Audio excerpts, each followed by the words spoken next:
Lahore college برائے خواتین university میں تفہیم قرآن کورس کا آغاز ہو گیا۔ گورنمنٹ پنجاب چودھری محمد سرور کے ویژن کے تحت وائس چانسلر پروفیسر ڈاکٹر بشرا مرزا کی سرپرستی میں تفہیم قرآن کورس کا آغاز کیا گیا۔ پروفیسر ڈاکٹر بشرا مرزا نے تفہیم قرآن کورس کی تعارفی کلاس کا افتتاح کیا۔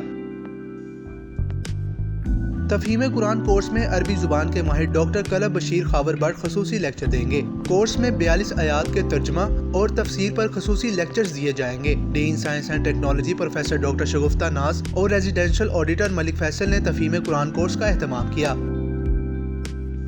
تعارفی کلاس میں LCWU کے deans, directors, head of departments, faculty ممبران اور سٹاف نے شرکت کی۔ وائس چانسلر پروفیسر ڈاکٹر بشرا مرزا کا کہنا تھا کہ LCWU میں گورنر پنجاب چودھری سرور کے ویژن کے تحت تفہیم قرآن کورس کا آغاز کیا ہے۔ لاہور کالج برائے خواتین یونیورسٹی دنیاوی تعلیم کے ساتھ ساتھ مذہبی تعلیم سے بھی روشناس کروا رہی ہے۔